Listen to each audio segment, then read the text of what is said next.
when you had the answer and you were there alone. You left the door unopened when you knew that you would want more. Give it up, give it up, give it away. While you were barely aware, you learned that day. Cut off so much, hardly remained. While you knew that there was still a way. This is your only plan. Oh, now this is your only. Now this is your only plan. Oh, now this is yours. And you're right. You force it to yield. You forge it to the lines. You let your callous be your shield, and everyone will say that it all was finished years ago, but you will stay,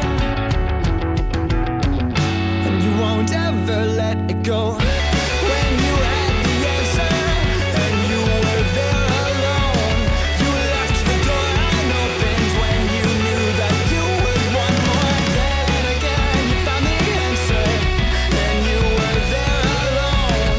You left the door unopened when you knew that you would want more.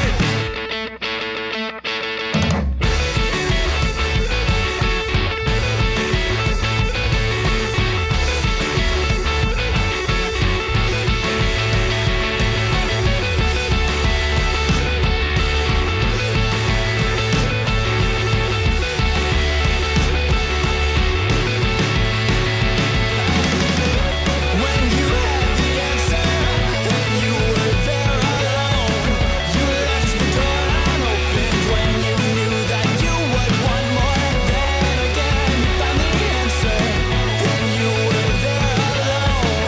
You left the door unopened when you knew that you would want more.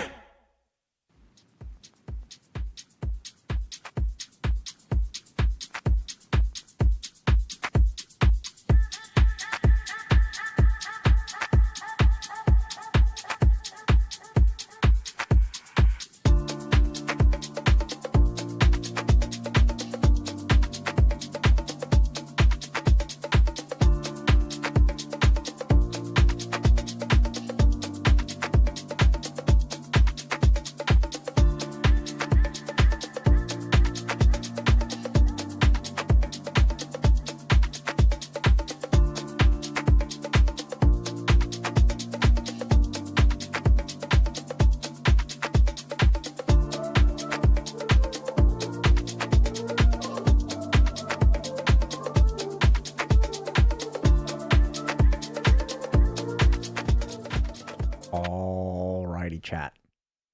Let's get started. Welcome to another Healthy Gamer GG stream. My name is Dr. Alok Kanoja. Just a reminder that although I'm a medical doctor, nothing we discuss on stream today is intended to be taken as medical advice. Everything is for educational or entertainment purposes only. If y'all have a medical concern or question, please go see a licensed professional. So a couple of quick announcements before we dive into our awesome voicemails that we'll be going over today. So much white. So we had a stream the other day about dealing with narcissistic parents, and we have a workshop that Dr. Honda will be running on healing from narcissistic parents. He's an expert in personality disorders, so we're really looking forward to it. He's done a couple of things with us before. Absolutely awesome, really great, really looking forward to it. Here's an alpha version of the workbook that comes with the workshop. So it has a lot of great exercises. So if you guys are interested in really sort of understanding, the roles that you played in your family, the behaviors I showed as a child that would support this role, the behaviors that I chose to protect myself, we're going to be talking about a little bit of that stuff today as we get to voicemails. But I think it's really going to be great. AOE healers get 15% off. And I've been told that there is a post on the memberships side that will give y'all the discount code, which I'm not supposed to share with y'all here on the stream, okay? Other thing, we are building a couple of features with meditation tracks. So we launched this maybe a little over a month ago, 2 months ago. We've had thousands of people use it. Thousands of meditation hours have been logged on the platform. And then we're building 3 things. So based on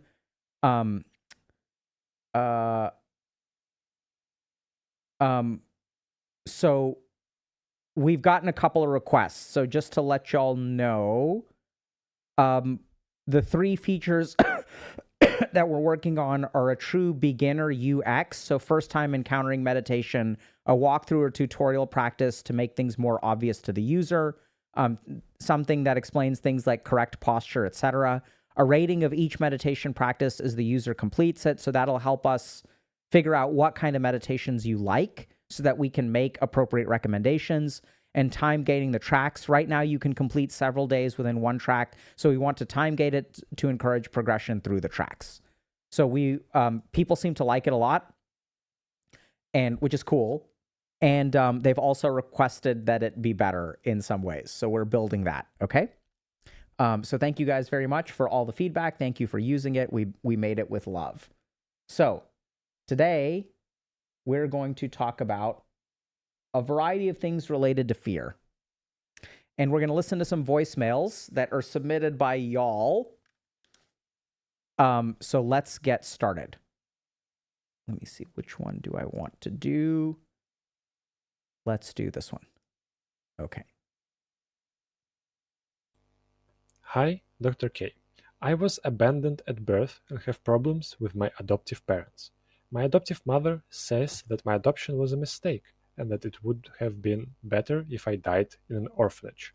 I feel that these events still affect my life in many ways, and I'm trying to fix this, including with the help of my therapist. In stressful situations, I feel broken and unwanted. I feel no inner strength. Any criticism throws me off balance.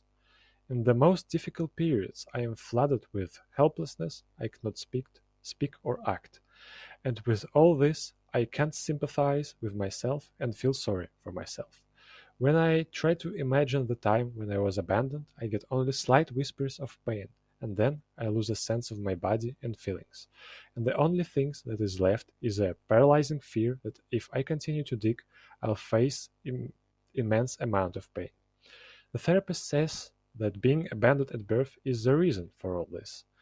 But I don't understand at all what can be done about this trauma if I don't remember these events. I can't go back to a time before the trauma. So my question is, what can I do about this trauma without having a memory of the event? Okay. This is incredibly hard to deal with. So let's kind of go over a couple of the features that I think are really, really, really important here. So first we have the case of someone who was abandoned at birth, someone who was adopted, and the adoptive parents said, you were better off. Thank you. No, I haven't. Give me a second. Okay, thanks. So you were better off dead. Okay. So like this is brutal. So then what happens is like not only is there this problem, but then like this person, so I want y'all to like understand this, okay? So these are like events. These are bad events. But then these events create a human being who has been conditioned, right? To any time they encounter criticism, they feel helpless, they are unable to think or act, and they are unable to do things that we would normally expect humans to do, like be able to sympathize with themselves, be able to feel pity for themselves. And then anytime they try to explore, they get this very, very like slight whisper of a feeling, and then they like sort of lose sense of their body. They essentially dissociate. And they're saying like, I can't even recall the trauma because it happened so young. So this is what I would kind of call, I don't know if this kind of makes sense. I would call this core trauma. And what do I mean by that? So as a psychiatrist, sometimes we'll work with people who have something called PTSD. So this is post-traumatic stress disorder.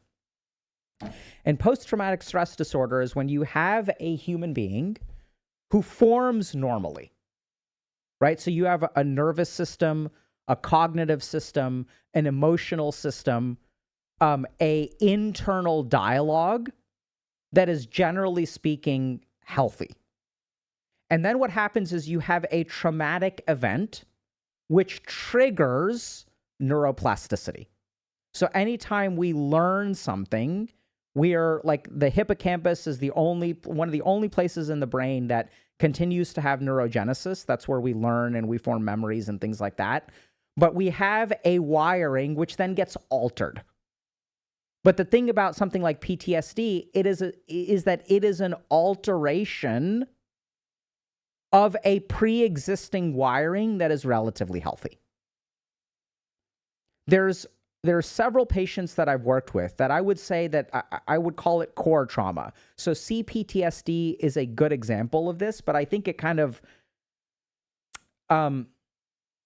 CPTSD is a particular kind of what I would call core trauma. And here's how I would define core trauma. Core trauma is not even trauma, right? So trauma implies, like if I say that I have been traumatized, there is an object which gets damaged. But the thing about core trauma is that it is not damage to yourself. It is not something that breaks within you. It is the way that you form, right? So if I make a statue and then I take a hammer and I break off a part of the statue and the statue looks like a normal human being and I knock off an arm, that is a trauma done to an object that is formed in a healthy way. The problem with core trauma is that when I pour the concrete, it forms in a particular way that is not ideal, I would say. And there are a lot of things about this that are kind of confusing to people, but this is the way that you are baked. It is baked within you. This is why when we look at trauma early on in life, it doesn't necessarily form PTSD. In fact, it rarely forms PTSD.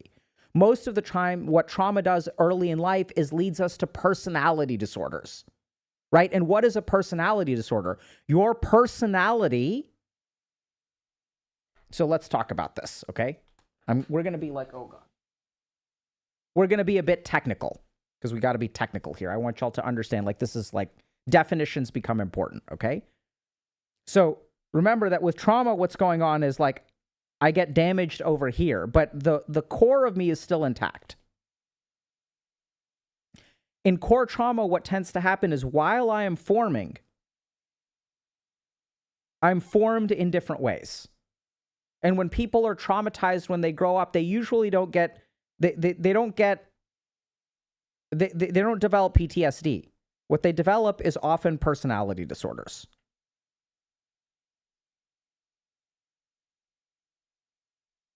Now, that begs the question, what is a personality?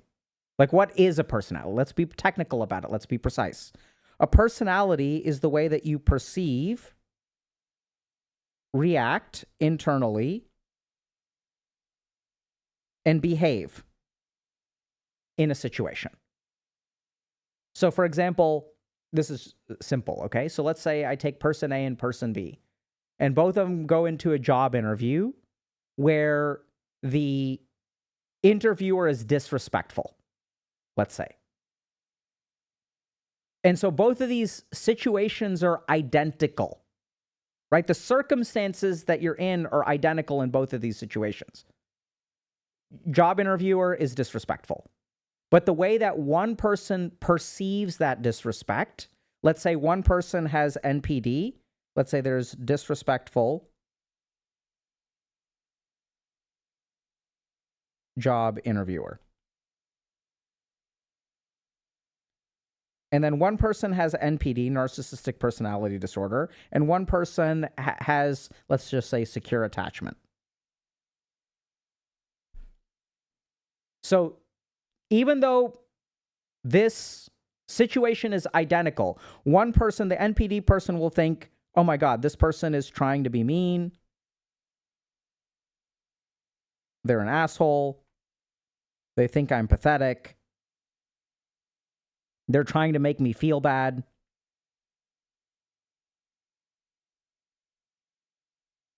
And if y'all have like make me feel bad is a great example of how like wild the perceptions of people with NPD are. So if you're like a normal human being and you deal with narcissists, what you'll find is like you'll do a completely ordinary thing. Like you'll do something stupid, like crazy. Like, oh, I went to a birthday party and I got a nice gift for my friend whose birthday it is. And the person with narcissistic personality disorder will come to you and they'll say, that's not what they're going to say. They're going to say, why are you making me look bad? You got them such an extravagant gift. I got them a less extravagant gift. Why are you making me look bad? They perceive your actions in a polluted way. If you're securely attached and someone is mean to you in a job interview, maybe you think, man, maybe they're having a bad day. Like maybe this person is just having a rough day. Holy crap. The way you perceive the world changes. And then this will lead to a variety of internal reactions. Let's have some compassion. Let's get angry and try to be insulting towards them. And then this leads to behavior. Actually, let's call it an insult the behavior. Now I'm going to insult them back, and I'm going to ask, how was your day? So this is what personality is. It is the way that you perceive the world, the way that you react to what the world sends your way, and the way that you respond to it, right? Your internal reactions. So the problem with core trauma is that this is fundamentally altered. So this is not like a problem with one part of you. This fundamentally changes the way that you perceive the world. And we sort of hear this, right? So I'm going to go ahead and play this again. And I want y'all to listen to the way that this person perceives, reacts, and behaves in the world. We're going to listen to the voicemail again. And this is the hard part, okay? So it's so easy to get caught up in how terrible these circumstances were. But if we want to help someone like this, if we want to understand this, we have to pay attention to this. Dr. K. I was abandoned at birth and have problems with my adoptive parents. My adoptive mother says that my adoption was a mistake. And that it would have been better if I died in an orphanage. I feel that these events still affect my life in many ways. And I'm trying to... Let's stop right there. In many ways, right? So this person's architecture of the way that they perceive the world. So that's why it's going to not affect in many ways. It's going to affect, if you have core trauma, it's going to affect every dimension of your life. And let's look at what those are. This, including with the help of my therapist. In stressful situations, I feel broken and unwanted. Okay. So now let's break this down. Stressful situation, right? Stressful situation. Let's say if you're healthy, you respond to stress. What's the internal reaction? Feel broken. It's not even that you've made a mistake. You haven't even screwed up yet, but you start by feeling broken. Feel no inner strength. No inner strength. Okay? Any criticism throws me off balance. Right? So this is also like criticism throws you off balance. In the most difficult periods, I am flooded with helplessness. I cannot speak or act. And with all this, I can't sympathize with... Okay, so then this leads to inaction, which is a form of action, by the way. So I don't know if this makes sense. Freezing, holding still is an act, right? So when I'm an animal and there is like, let's say like I'm a gerbil and there's a snake nearby, I'm going to freeze. That's actually an action. So freezing is an action. Myself and feel sorry for myself. Can't feel sorry for yourself, okay? When I try to imagine the time when I was abandoned, I get only slight whispers of pain. And then I lose a sense of my body and feelings. And the only thing that is left is a paralyzing fear that if I continue to dig, I'll face immense amount of pain. The therapist says that being abandoned at birth is the reason for all this. But I don't understand at all what can be done about this trauma if I don't remember these events. I can't go back to a time before the trauma. So my question is, what can I do about this? Okay, great. What can you do about the trauma? So we're going to talk about it. Okay. Okay. So this sounds really bad, right? And let's be honest, it is. But there's a lot that can be done. And if we want to do the right thing, we have to understand like what's going on, right? So this is where like the simplistic explanation of, when the therapist says this is all due to your trauma, they're 100% right. And that feels really insufficient because you can't go back in time and change things. So what can you do? So what we want to do is, first of all, understand the architecture that we live with. And then we need to start modifying that architecture in a very intentional way. Okay? So there's a lot of stuff here that this person says that they feel bad about, a lot of reactions that they have, which we may rebel against. I do not think that is a good idea. So this person says, I can't be sympathetic towards myself, and you shouldn't be. I know it sounds wild, okay? You shouldn't be sympathetic towards yourself. If you have a fear that there is something deep down there and there's a ton of pain, you are right. You are correct.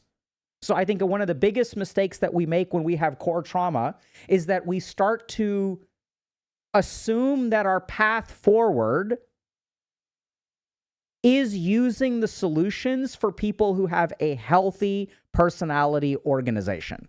So feeling sorry for yourself is really only something that works when you're like a healthy human being. And this is what makes core trauma so hard, is if we look at the way that a lot of trauma is healed, it is healed through new experiences, right? So if I have an anxious attachment style, one of the ways that I can heal that is through having a relationship with a secure attachment style. If I have core trauma, one of the best ways that I can heal that is by engaging with people who do not treat me like crap. And as I get new data, as my brain continues to learn over and over and over again, hey, people like me, this is not so, I'm a decent human being, people are treating me well. The problem though is that here's what makes this so hard to deal with, is that when you move out into the world, your attempts to engage in healthy behaviors will run into your personality organization.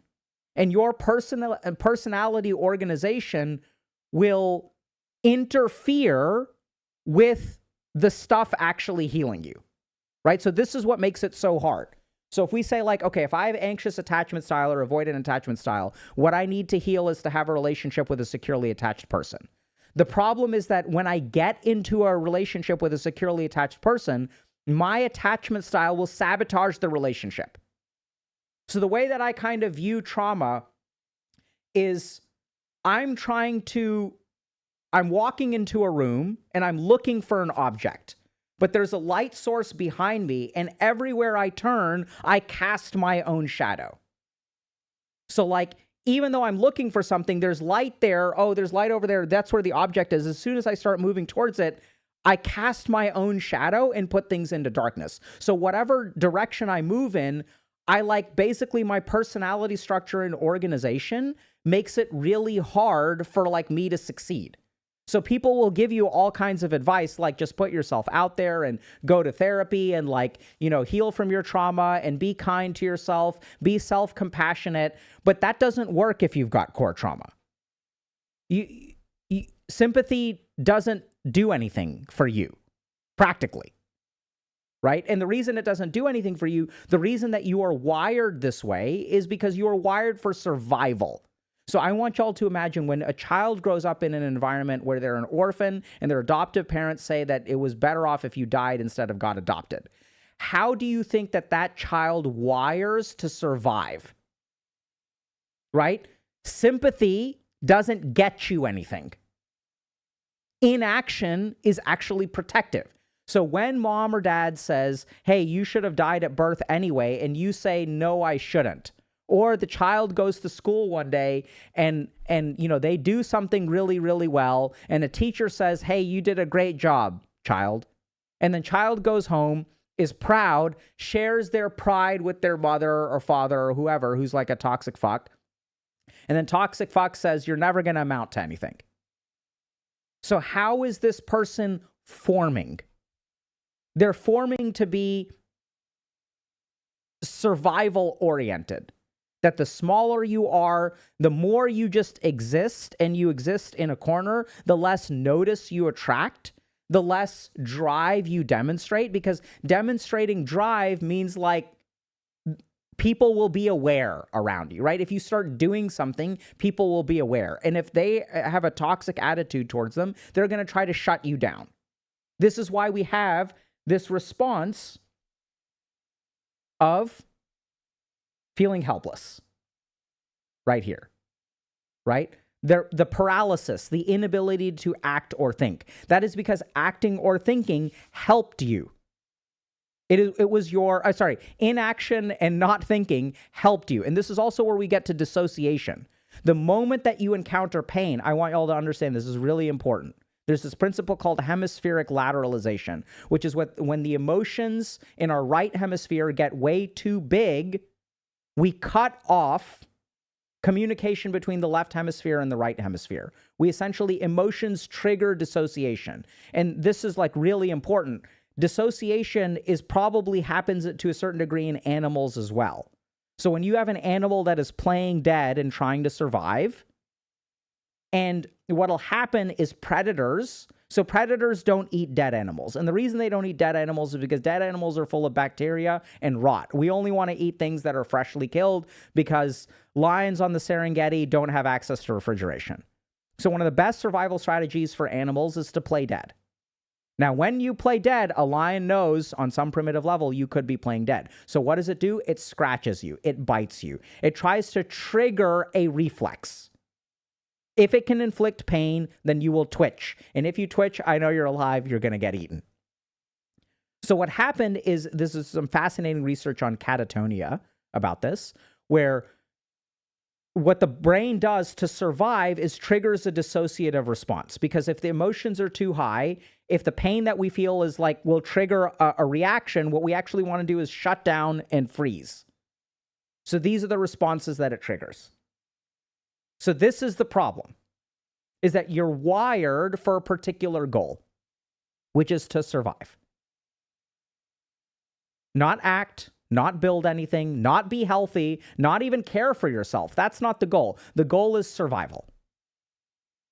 Now, the problem with this is that, once again, once we try to fix this, things won't work in the same way. Like being nice to yourself, self-compassion, like doesn't work. Like you're not worth being compassionate towards. You don't even know what compassion really feels like. You don't know what it feels like to receive compassion. You don't know what it feels like to give compassion. And that's not your fault. It's that if we sort of think about it, right? So we know that there are some critical periods of development for things like language. So if a human infant doesn't get exposed to language by a particular time, it's going to be incredibly difficult for that child to ever learn how to talk. Now, the good news about a lot of this trauma stuff is that this is not permanent. So you missed some of those key developmental milestones, which is going to make your life really hard, but it doesn't mean that you're screwed. It just means that the standard solutions that work for other people, like self-compassion, don't register for you because your brain doesn't know what it's like to feel compassion, and it doesn't know what it's like to give compassion. Because you know how to give things by receiving them, right? So now the question becomes, what do we do? And this is where what I see with people with core trauma is that they will try to move into the world. But as they try to move into the world, they sabotage their own efforts. And this is a good example.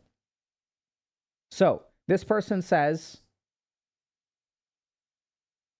when I feel criticized, I feel broken in some way. When there's a stressful situation, I have no inner strength.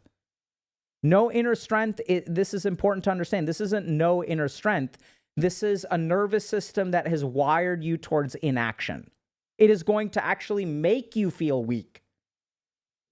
It doesn't want to give you strength. It says, when stressful, do nothing. This is our survival strategy. We become a turtle, right? So the turtle, like when a turtle gets attacked, it doesn't stick its flippers out, exert a lot of strength, and start like flapping its turtle flippers around. That's not what it does. That's not the right survival strategy. So this needs to be rewired. And the way that we're going to rewire that is really, really, really scary. But this is the axis that when I work with people who have core trauma, this is the axis that they usually really struggle with. But if I had to say in a nutshell, and if you guys, by the way, want a step-by-step process of how to do this, check out Dr. K's Guide to Trauma. I'll talk about it a little bit more, okay? But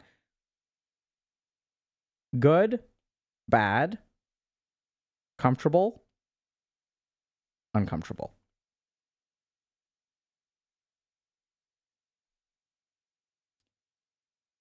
So what I tend to find works incredibly well, basically like bird's eye view, is to move from this axis to this axis. People who are traumatized will ping pong between good, or people with core trauma, let's say, and bad. So they try to move towards feeling good and away from feeling bad. Makes a lot of sense, right? So what we tend to find is that people who have a history of trauma are more prone to addictions, will have more avoidance motivation.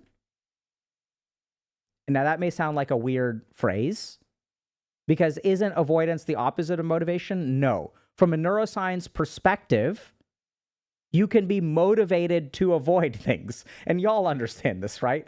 We try really hard to avoid things. We will go out of our way to avoid interactions with certain people, places, or all human beings. And oftentimes what happens is when you have an issue of core trauma and you don't feel good on the inside, you will try to feel good. So you'll go towards things like dopamine, drugs, video games. So we're trying to move away from bad into good, which makes perfect sense. But oftentimes this gets us stuck. Now the next thing is, what should we do? And this is where I think the axis that we want to move from is comfort to discomfort. And when I work with people with core trauma, what I find is that things that normal people find good is what makes you uncomfortable. So with core trauma, here's what happens. We have all these scripts. We have all these reflexes: dissociation, helplessness, inaction, pushing you towards neutral, pushing you towards neutral, pushing you towards neutral, because what we know is safe. So here's the crazy thing. We look at this and we say, oh my God, this person, there's so much pity, so much pity, so much pity, right? Abandoned at birth, adopted. You better off if you died rather than got adopted. Now, I want y'all to think about this. If a human being can survive that, that's really hard to survive. This implies an endurance of 100. And so your safe zone is where you have an endurance of 100. Even though things are really, really hard and really, really bad, you know that. You lived through it every single day. You leveled up so well with inaction, with a sense of helplessness. These are familiar to you. And this is what's really crazy about human beings and animals in general. Life prefers that which it knows and can survive to that which is uncertain.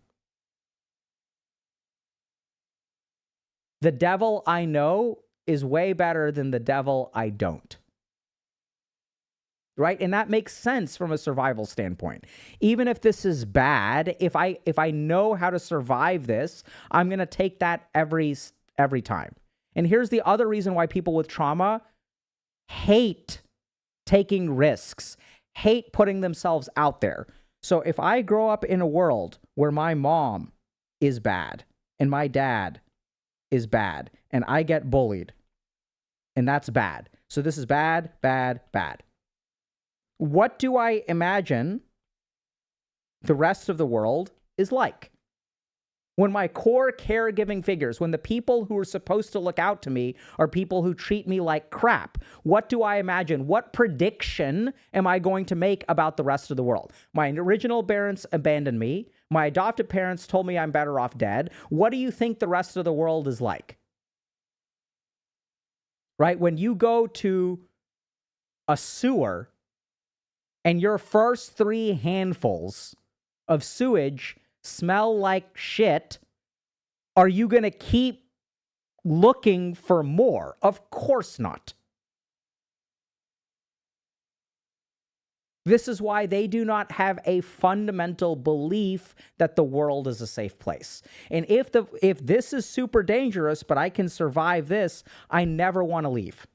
I never want to go out. It's not even worth it, because who knows what kind of terrible things are out there. If my mom and dad think this badly about me, imagine what it's like if I ever find an enemy. If this is my family, what are enemies supposed to be like?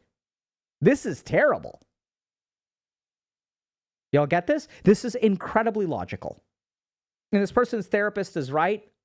All roots back to abandonment. But rooting back to abandonment doesn't explain the layers at which this exists. So there is a fear of the unknown. There is a tendency towards inaction. There is a suppression and dissociation of internal experience. And this person says this, right? They say that if I explore the trauma, there's going to be a ton of pain. What's the point? To heal. I want y'all to understand this, okay? This is not about what the person says. This is about their brain. What experience does their brain have of healing? Healing is, if you've got core trauma, healing is something that happens to other people. How on earth is this brain supposed to value healing when it's never experienced it? When you get adopted, your parents are supposed to love you twice as much to compensate for the injury of adoption, from the injury of being given up. And when your parents hurt you way more, like, what are you supposed to do? No wonder you don't have sympathy for yourself, because you have no idea what that is. So I think you've got to abandon all the things that work for other people. But there's one axis that you need to move towards. The core problem here is that you still need what we call emotionally corrective experiences. Your brain needs new data. It needs a data of like, oh, I can heal. Like, here's a little bit of healing. Oh, cool, this is possible. It needs some degree of sympathy. Then you'll have sympathy for yourself if somebody else expresses sympathy for you. Right? If you want to stop suppressing and dissociating, you have to do one of 2 things. Experience the fire and survive, or experience something good.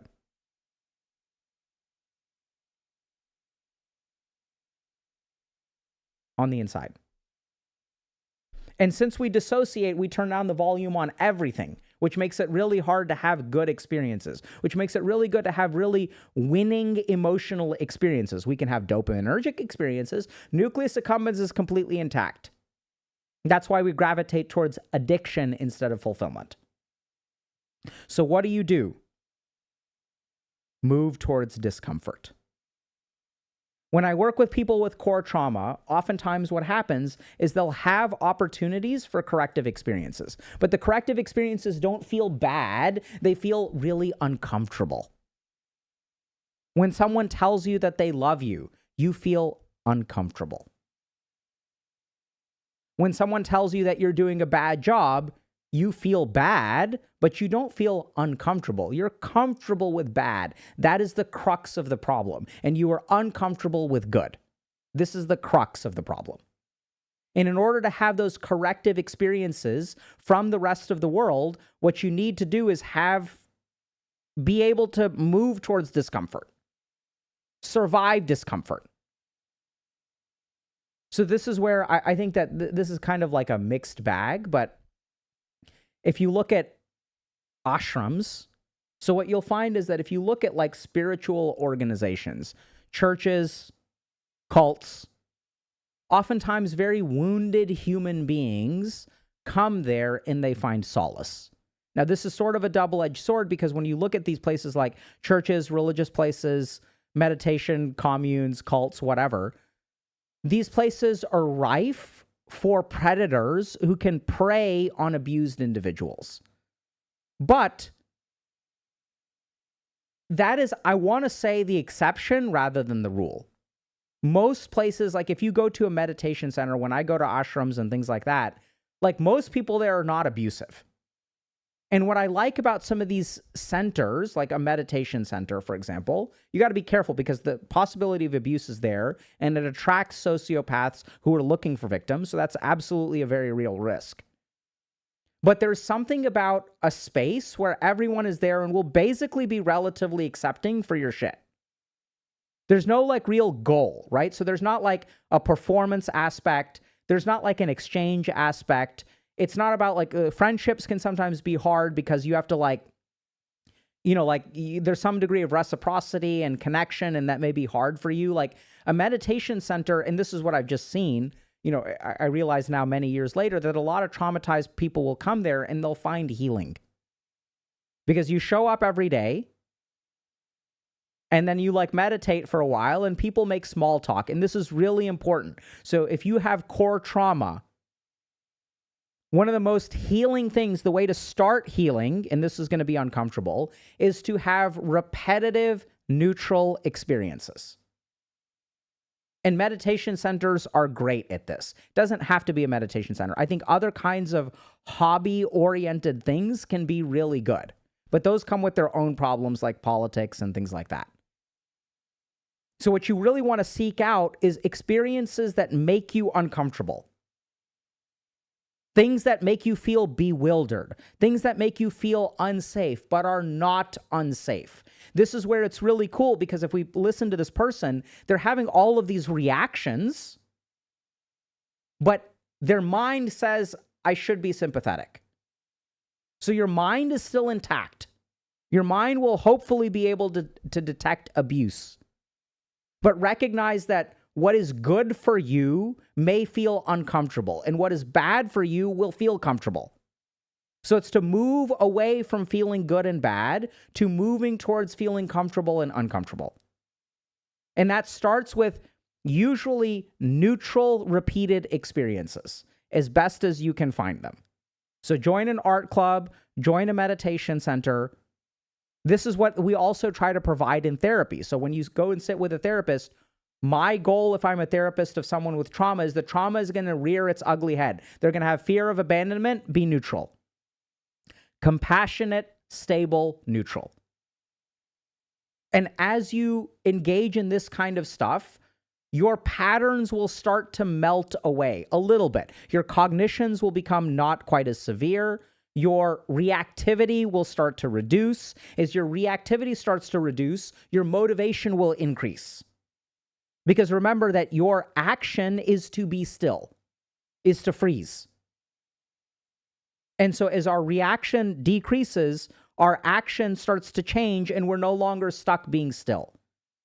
As I start to face those uncomfortable fears, that uncomfortable well of pain that is within you, and I tolerate that negativity a little bit, it becomes a little bit less scary. And the reason that this works is because in our cells, I really believe this. I don't think this is like scientifically, I can't give you all a source.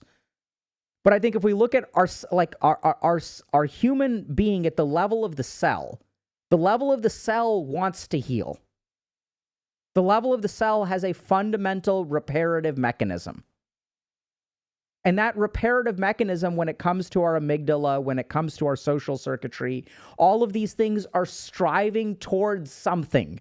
That's how you know fundamentally when something feels good or feels bad, right? We have all of these internal signals of hunger and thirst to help us alleviate that, to feel love, to feel good about ourselves. Even though this is this person's experience, there's a part of their mind that says, this is not right. I need to change this. How do you even know? Because you don't even know what right is. You've never had an experience of it. That's because it's baked into your genetics.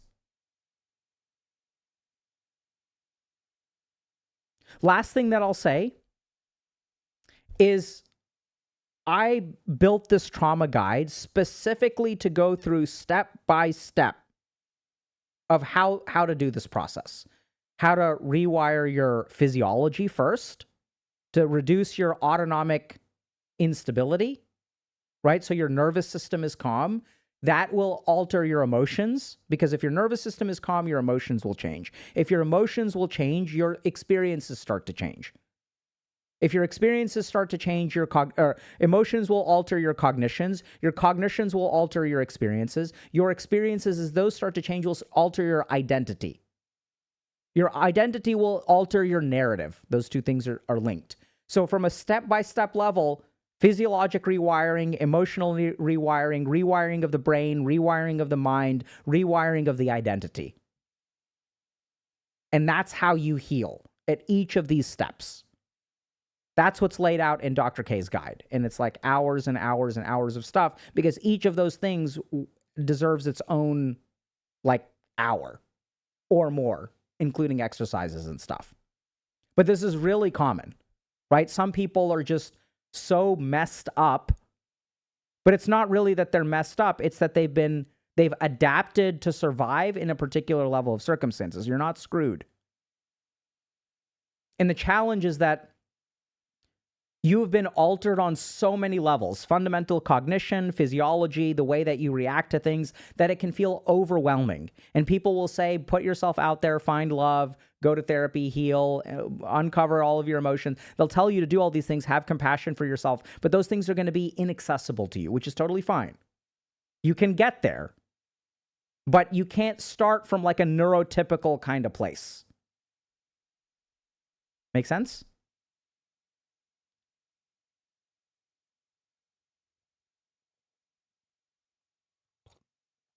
Okay, let's move on. Yeah, someone saying like, yeah, put yourself out there is like how? Exactly. Right? So putting yourself out there, it's about understanding that discomfort is the direction you need to go. It's not about just putting yourself out there. It is that discomfort makes you feel unsafe. But discomfort is where you will find the data that will alter the way that you see the world and the way that you live.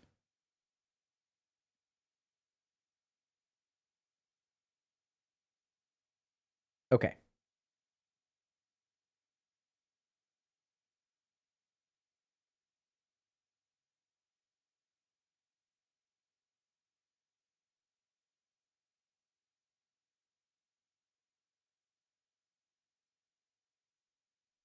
Okay. Let's do something a little bit different.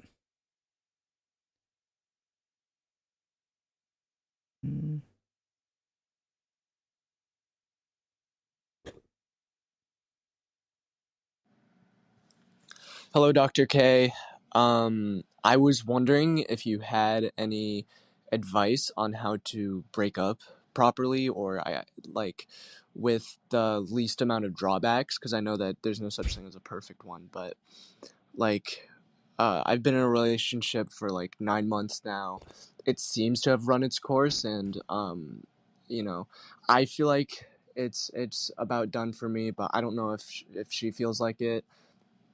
And I'm worried that if I do it, it'll be too sudden, or like what signals I should show to show that, hey, maybe this is I want to step out of this, but also I don't know what to do for making sure that she doesn't have any adverse effects from it, or I don't have any adverse effects from it, because I don't want this to be like a traumatic experience for either of us, but at the same time, I don't really know how to do it without making it, extremely hurtful for one of the two of us. And I know we communicate well and everything. It's just very hard, because I feel like once that sentence gets uttered, everything changes, and then communication becomes really difficult. And so I was just sort of wondering if you had any advice.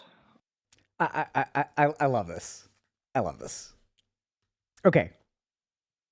So if we look at the world today, people get traumatized by relationships all the time, right? People have these traumatic breakups. People feel terrible. They snap at you if you try to break up with someone. They're so fucking abusive towards you. They text you all this angry stuff.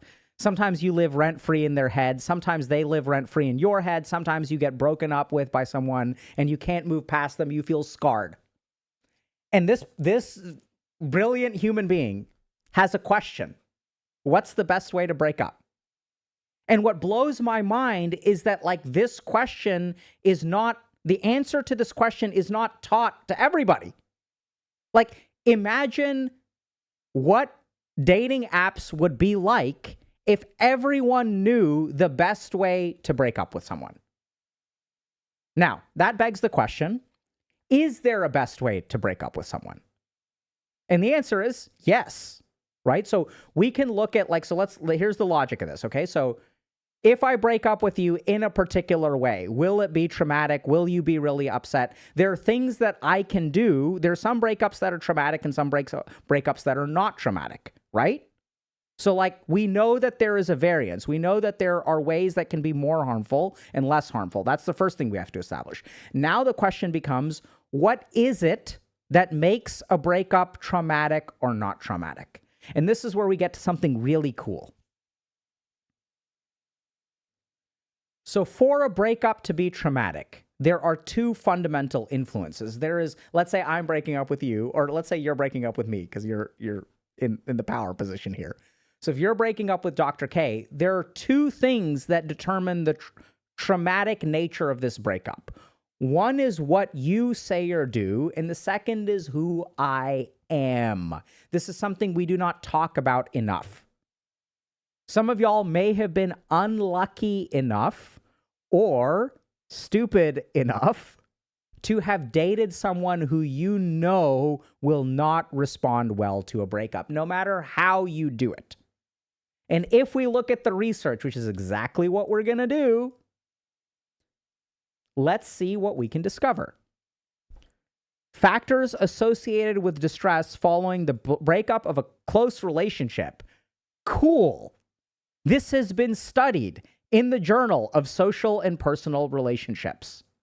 The variables most highly associated with distress at the time of breakup were non-mutuality in alternatives, i.e. partner having more interest in alternatives, commitment, satisfaction, greater effort in relationship initiation, being left by the other, and fearful attachment style.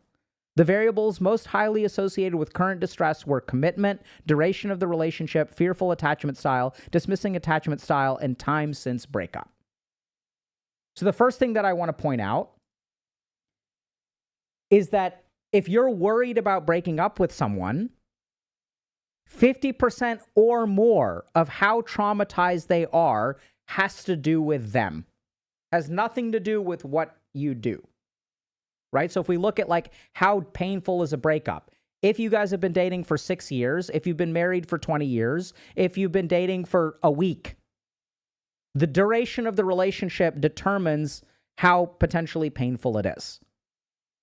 The second thing is who initiates. Like, that makes sense, right?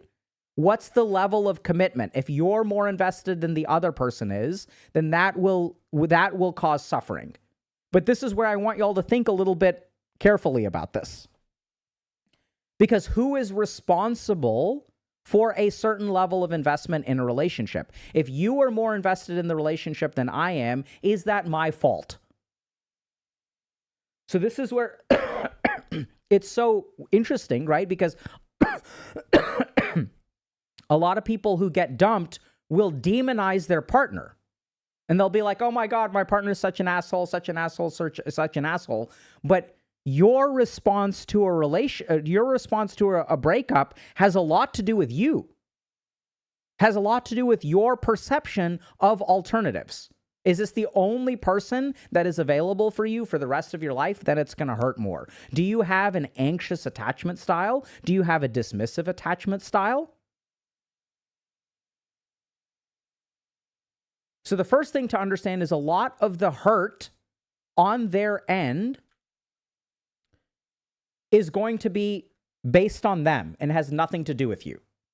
Now, that doesn't mean that you can go be an asshole, but let's look at another paper. The breakup of romantic relationships, situational predictors of perception of recovery. So now this paper is looking at bouncing back. Okay? We examined a range of predictors that might influence the... Can you all see this okay? I feel like I can zoom in. No. Here we go. I feel like this just doesn't work well sometimes. Okay. That might influence the speed with which people recover emotionally from the breakup of a romantic relationship, focusing specifically on concrete situational variables, including initiator status, presence of social support, length of relationship, amount of time couple typically spent together day to day, how much in love participants were, how soon they began dating again, how many previous relationships they had, how often they saw their ex after breakup. The results showed that relationship length and how quickly the individual began dating someone new were predictors of recovery from the breakup of a romantic relationship. Okay? This variable also matters based on other studies. Hold on. Let me find out. Presence of social support is really important. How much time they spent together is also important according to other studies. So this is also where, like, basically how much a breakup hurts or not depends a lot on how long y'all have been dating. Right? So you can let him down soft, you can let him down easy, you can let him down, you can be an asshole. That's going to have an effect. We're going to get to what you can do in a second. But the first thing that I want y'all to understand is that there are a lot of factors that, if you're breaking up with someone, are out of your control. What is their attachment style? What is their support structure? How long have y'all been dating? Arguably, you have some control over that. Right? But this is where my point is that if you're paranoid about not wanting to hurt your partner, that's good. And also, don't for a moment, because when I hear this person ask this question, I do not hear the acknowledgement that this person being traumatized by the breakup has a lot more to do, has a lot of variables that have nothing to do with what I say or do. What's their attachment style? What's their social support structure? How long are they going to start? How long before they start dating again? These are the factors that predict recovery. And for those of y'all that are trying to figure out, how do I recover from a breakup? The converse is also true. What's your social support structure? How quickly before you start dating again? What's your attachment style? Right? These are the things that will determine how quickly you bounce back. Now the question becomes, what are the factors that you can control? So this is what I find is really helpful, and the data supports this as well. So the first is that it shouldn't be completely sudden.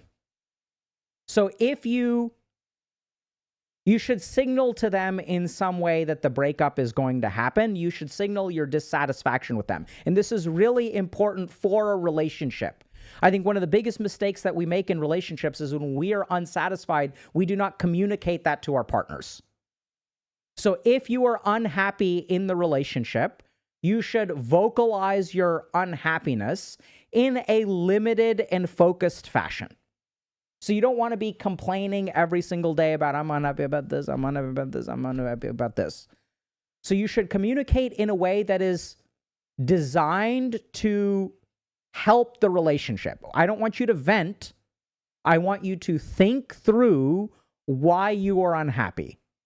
Then think about, what if this is your responsibility? Then think about what if this is their responsibility? Think about why the unhappiness matters to you, right? So I'm unhappy because you spend too much time with your friends. That's a behavior. So this is where what we want to do is take the behavior that you may be unhappy about in the relationship and tie it back to yourself. I feel unhappy about this thing that you're doing. You spend too much time with your friends. The reason that makes me unhappy because of how it affects me. I want to be spending more time with you. That's why this thing matters to me. So tie the behavior to the impact on you. Spend some time thinking through it. And then present what you are going to say in a relatively concise manner. Okay, that's how you just express dissatisfaction. Hey, this thing that you're doing bothers me. It bothers me when you drink alcohol. I do want you to stop drinking alcohol, so I think it's important to be honest. But the reason that I want you to stop drinking alcohol, there are a couple of reasons. The first is that I don't like the person that I started to date was the sober you. That's the person I fell in love with. That's the person that I have a relationship with. When you drink alcohol, you turn into a different person. You become more demanding. You become more aggressive. I think your behavior negatively impacts our relationships as a couple. You kind of become grabby, right? And like that bothers me. I want to be able to maintain healthy relationships. I feel like I have to apologize for your behavior after we go out. Right? So you should be clear about the behavior, how it affects you, what really bothers you about it. That's not easy to do. But that will help with a breakup because then they will see it coming in some sense.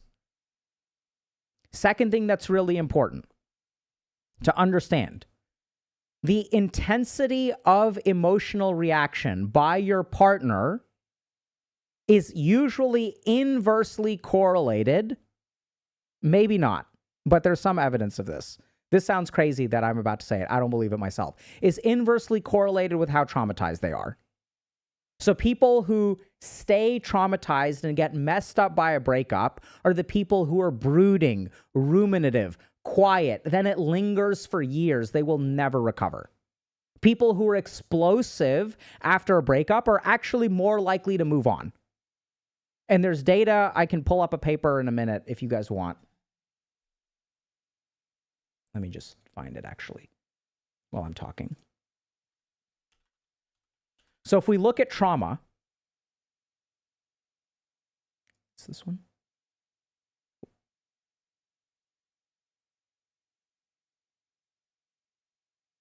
Yeah.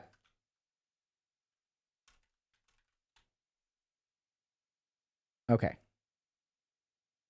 Let me find this real quick.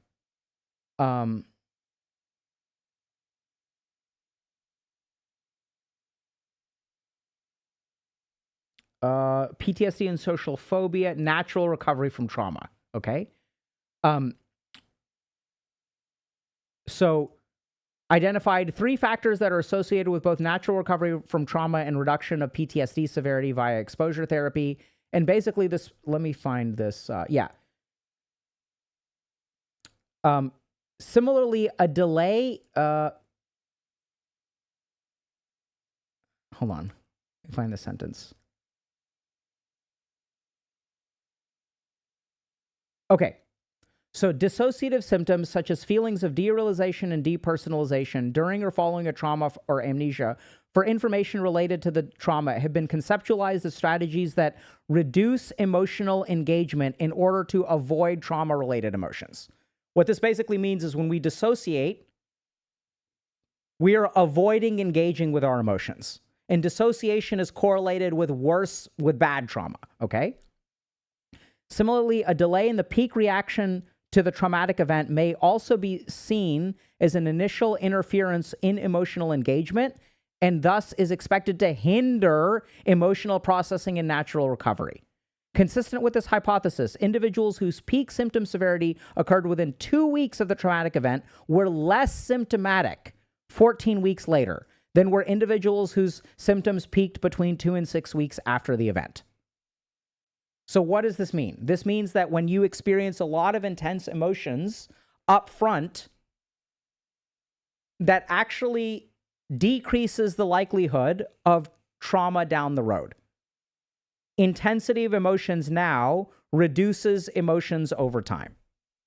So if your partner gets really, really pissed at you, I'm not saying that you should make them pissed at you. I'm not saying you should be mean, but if you're concerned about traumatizing them, if they get really angry or express a lot of emotion or a lot of intense sadness, that's actually healthy. They're not depersonalizing. They're not derealizing. They're not dissociating. It's okay for people to be really upset when you break up with them. That's actually healthy. It's okay for you to be really, really upset when someone breaks up with you. That is also healthy. So this is where sometimes I think what we do is we try to reduce the emotions of our partner, and in doing so, we're not actually doing them favors. So I'm not saying be an asshole, right? So if you're mean to them, that has its own injurious capability, right? So if I'm mean to you, that is an injury that is separate from your emotions. But don't avoid like high emotions when you break up with someone, okay? It's okay to say the way that you feel. Next thing that's really important is don't be friends afterward, generally speaking. So more sustained contact post-breakup seems to correlate with worsening outcomes. So you can be friends with them 6 months later. That's totally fine. Y'all can stay friends. But generally speaking, the worst thing that you can do after you break up with someone is to be in their lives. And this is what feels so toxic. So I sometimes I'll work with people who feel like they can't break up with someone because they're also their source of emotional support or also their roommate. That's when things get really toxic really fast. Not all the time, but it's a risk factor. Y'all understand? We're talking probabilistically. So generally speaking, what you want to do is it's hard for people to move on, especially when you break up with them, if you hang out with them. And this is where you got to be really careful because you may feel guilty. And since you want to assuage your own guilt, you're going to be kind to them. You're going to cook for them. You're going to clean for them. It probably doesn't help them over time. Right? So you basically, like a Band-Aid, you want to sort of rip it off. You want to vocalize your unhappiness in the relationship. You don't have to if you want to break up with them now, don't start complaining about shit because then you have the foundation to break up with them in 3 months. That's dishonest. Don't do that.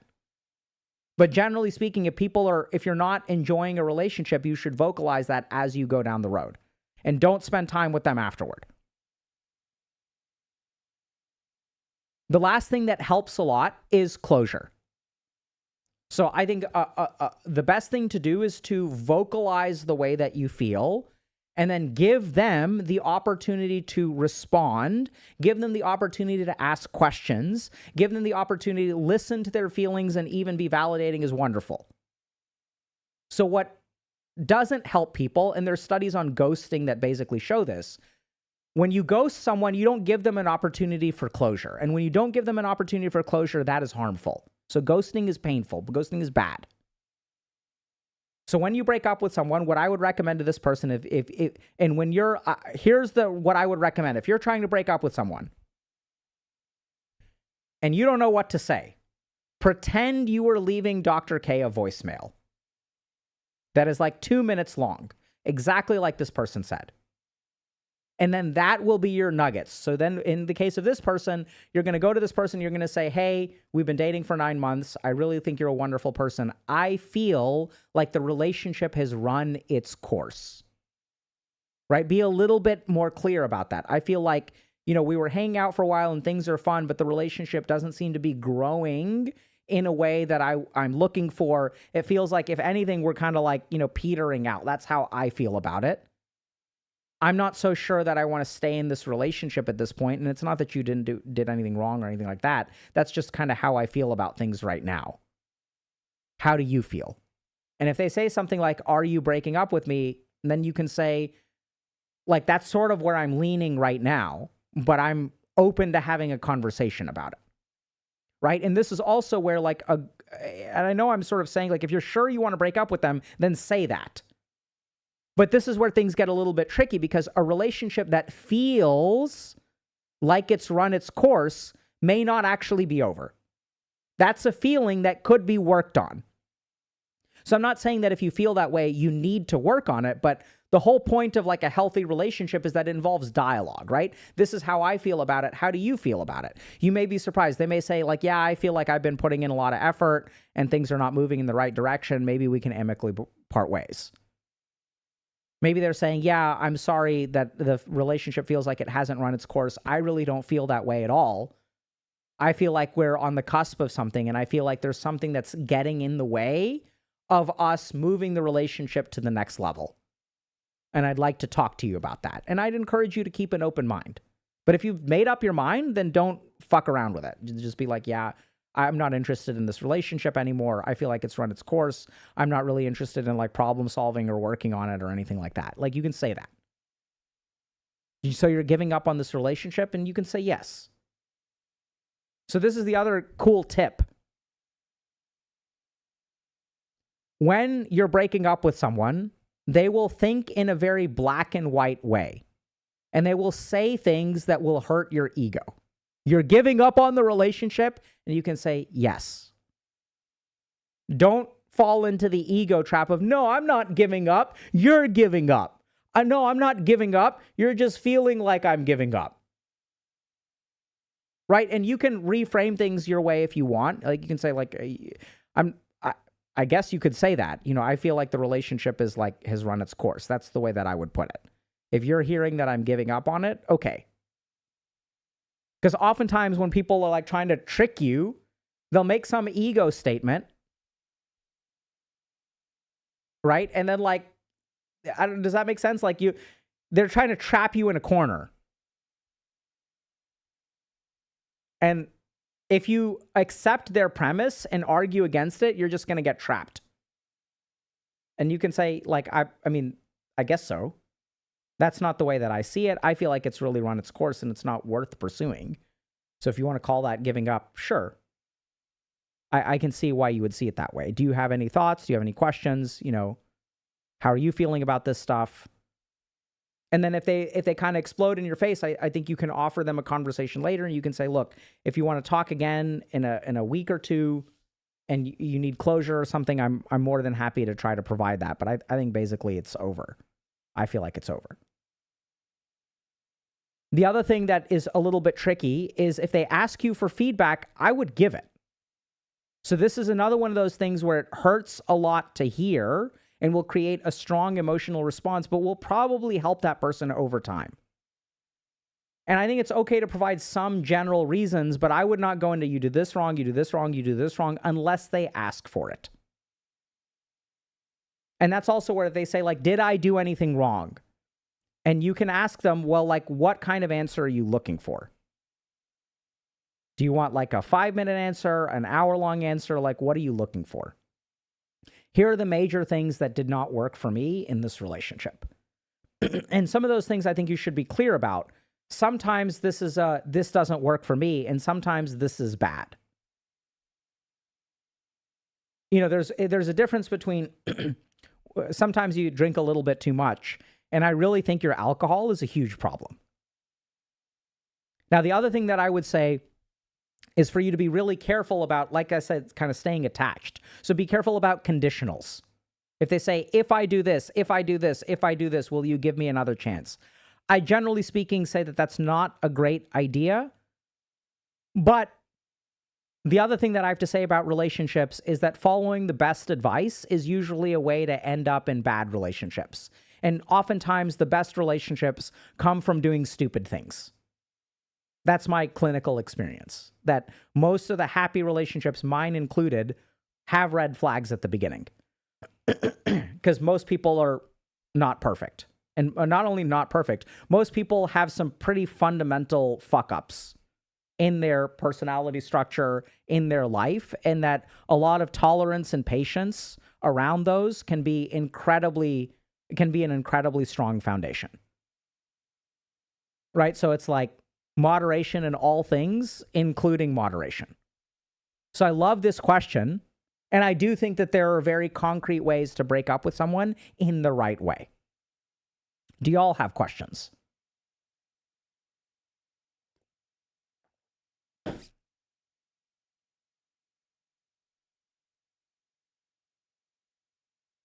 Okay, oh my God, I can't stop chat scroll.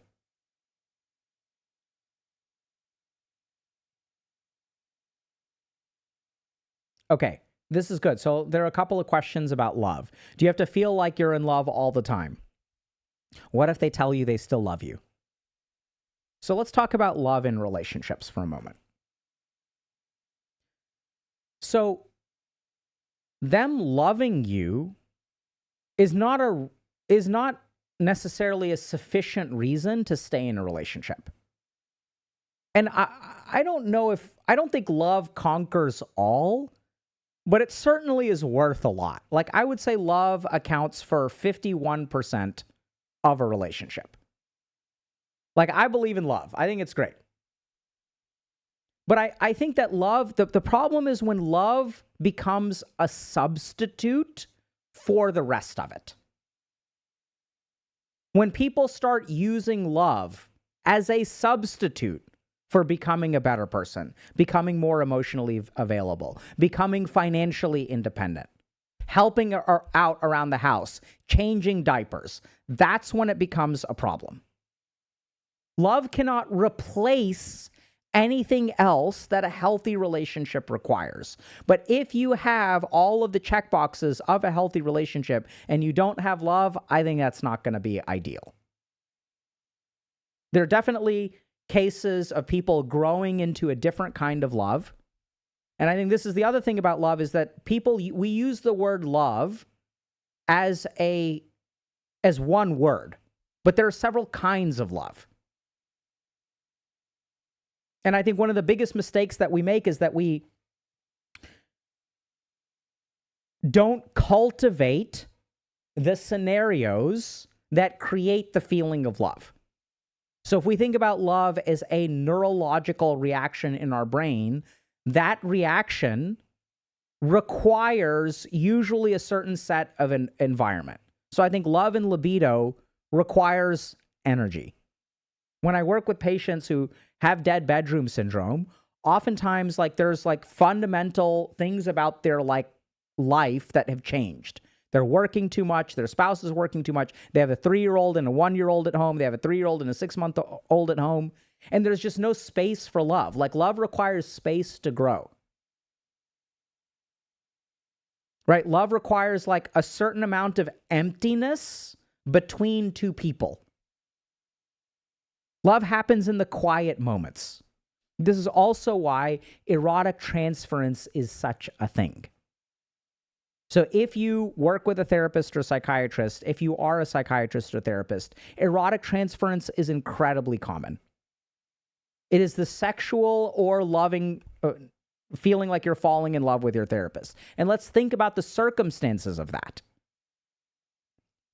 Right? Why do you feel like you're falling in love with your therapist? It's because there is a space between the two of you. There's a certain amount of vulnerability. There's a certain amount of connection. There's a certain amount of not the humdrum of everyday life. It's not picking things up from the grocery store and getting air added to your tires and dropping this package off at the Amazon return center. There's a certain amount of just space for the two of you to coexist. This is also why we catch feelings. So who do you catch feelings for? You catch feelings for people who there is a space between the two of you. And what I mean by that is a negative space that gets filled in with this kind of feeling of love. And the person that you catch feelings for, the reason they don't catch feelings back is because their space is not the same as your space. You have an opening in your heart that some human being can step into. That's erotic transference. But their heart may not have that space. They may be crushing on someone else. It may be occupied by someone else. That's why you end up in the friend zone. The friend zone is simply erotic transference. That's one way to look at it. Right? When you have an erotic transference towards your psychiatrist or therapist, they may not feel the same way about you. Kind of the same thing. Catching feelings. So I think love is really important. I think it's critically important. The biggest mistake that people make is that they think that it can substitute for the other stuff. Love doesn't put food on the table. Sacrifice, effort, working hard, getting up at 6 a.m., that's what can put food on the table. And this is so confusing for a lot of people because when they feel like they're in love, they feel like that should be enough. It's not enough. Now, if the love is the fuel for you to do all of the other things, that's what I feel in my relationship, that my love is my primary source of energy to get my shit in order. To become a better human being than I was yesterday because I love my wife, because I love my kids. So I strive to be better, and love is the fuel, but it's not a substitute for the action. Right? That means preparing a D&D adventure instead of playing a game of Dota. That means going to the grocery store. I do this once every 2 weeks. I've been doing it less nowadays, but I used to do this thing where once every week I would just go to the grocery store at 10 o'clock because we had to get groceries. And the rest of our week would be better. Right? And that's something that you pay for with sweat. that you don't want to go to the grocery store at 10 p.m., but the rest of the week is better. Those small sacrifices are what really sustains a relationship, not the love itself. Love without meaningful action is just an indulgence.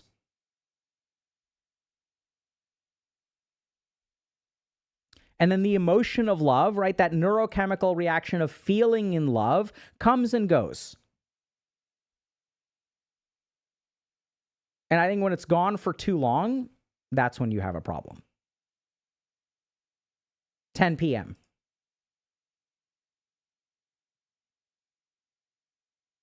Okay.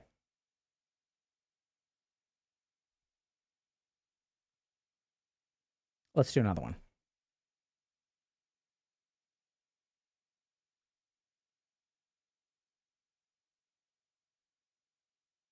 Okay, so I am one of three siblings, 100% narcissistic parenting, like most, I imagine, that are watching this video. My question is, I've come pretty far in my own mental health journey to this point to where I'm joining this live stream, but I am burdened by being able to reach my siblings who seem to be successfully contained in that box that you were depicting. Do you have any advice for reaching siblings, or like, I understand that reaching parents can be a lost cause, but what if you see this victimization in your loved ones, like your brother and sister? What do you do? Dr. K, help. Sure. I'll do my best. Okay. So, when we look at dealing with narcissistic parents, oftentimes we have to set boundaries. Oftentimes, if you have a narcissistic parent, they have to do at least 50% of the work, or maybe about 50%, let's say. The challenge is that if you free yourself from a narcissistic parent, you still have the problem of your siblings being left behind. And so the challenge is that, when you have narcissists for parents, they're going to shape your psychology. So one of the biggest risk factors for NPD, narcissistic personality disorder, is having a parent with narcissistic personality disorder. It gets inherited to a certain degree. Some of that is genetic. A lot of that is developmental. So the way that you were raised. Okay? And this is kind of the cycle that we're talking about. So remember that when you have a narcissistic parent, what's the core issue? The core issue is that my identity is determined by how people treat me. So if everyone says I'm beautiful, I feel beautiful. If everyone says I'm brilliant, I feel great. But if someone calls me stupid, then I feel bad. And since them calling me stupid makes me feel bad, what I try to do is control their behavior. Don't call me stupid. I will punish you for it. Right? So you will see this all the time on Twitter with some very prominent people, where when someone criticizes them in some way, they will engage in a behavior to get that person to shut up, to stop talking. Stop talking about it. Stop talking about it. Stop talking about it. Stop doing this thing that makes me feel this way. So what happens with a narcissist is that your behavior or words creates their esteem, their self-esteem, their sense of esteem. Therefore, what they try to do is they try to control what you do. Now, if you're on the receiving end of this, what you quickly discover is that your narcissistic parent is not available for you. If you feel a certain way, like if you're feeling hurt or lonely, or you forgot a birthday present for your friend's party, when you suffer in some way, this becomes a failure of parenting. And then they feel guilty. So if you're 7 years old and you go to a birthday party without a gift, And then you call your mom, and then you call them and you say, hey, everyone here has gifts. Where is our gift for my friend? The parent realizes they made a mistake. They feel guilty. But if they can get you to shut up, then they will feel less guilty. So they start manipulating you. They start manipulating your feelings. And then what happens to you? The way that you feel, your feelings are now determined by your narcissistic parent, right? So they're flipping the script on you, where they're acting in a certain way, and then you feel bad. So what do? You're a child. You learn to adapt to your circumstances, so you change the way that you act around them so that they don't act that way around you. This is what we call walking on eggshells. So you learn how to adapt your behavior to change their behavior. And if their behavior changes, your feelings change. Make sense? So now you flip the script. You just learn to do whatever they learn how to do. Another really scary example of this, not in NPD, but I've noticed that when there are very, very controlling parents, their kids end up with psychosomatic illnesses.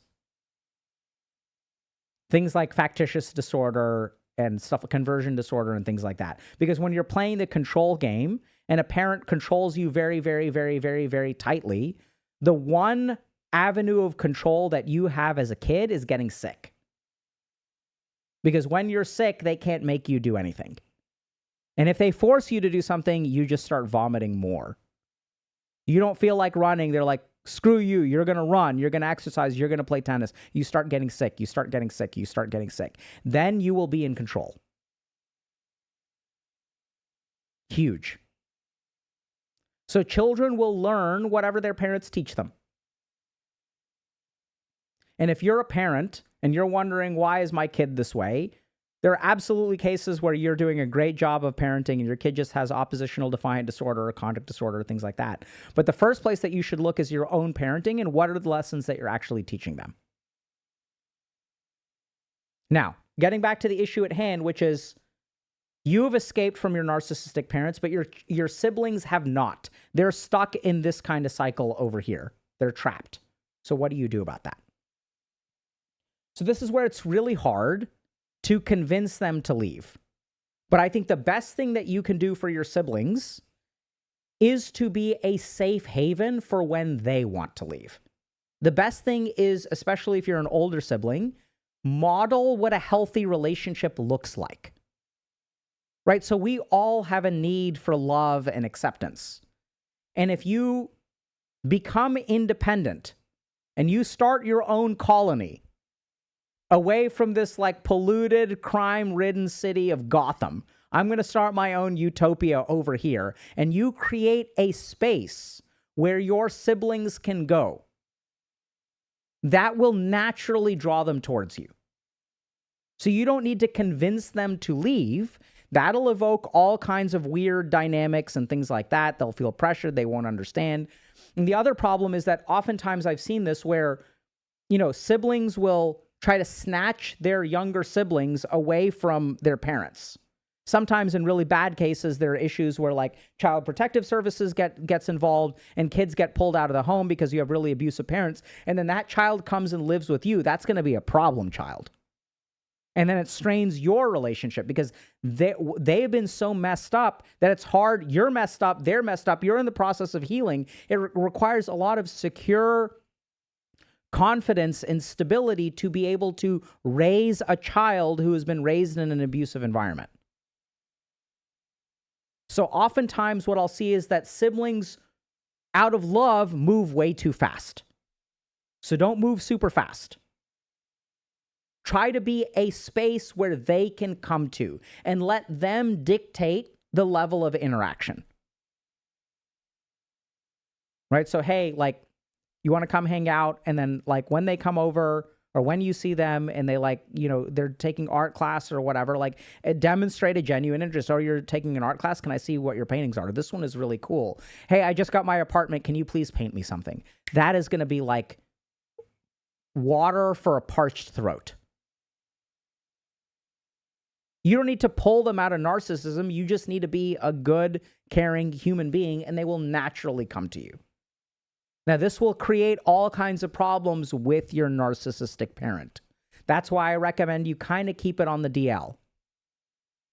Right? This is where we talked a little bit about narcissists play the game of symbols, not substance. They'll give you a gift, but they don't actually care about you. Right? They play on a very surface behavioral symbolic level. I'm going to make all these sacrifices for you. I'm going to drive 12 hours. That means that I love you. But I'm not going to stop calling you ugly and say that you need to change your hair and you need to change your clothes. I'm not going to do that. No, are you kidding? What insanity is this? No, you're just so ugly. You really need to do something with your hair. You need to lose some weight. Like, that's a fact. I spent 16 hours trying to find the best bariatric surgeon in the country. I made so many appointments for you so that you can get the weight loss surgery that you desperately need. Oh my God. I made sacrifices. I paid deposits. I did everything. But you want me to accept you for who you are? Like, what absurdity is this? I was never accepted for who I am. That's crazy.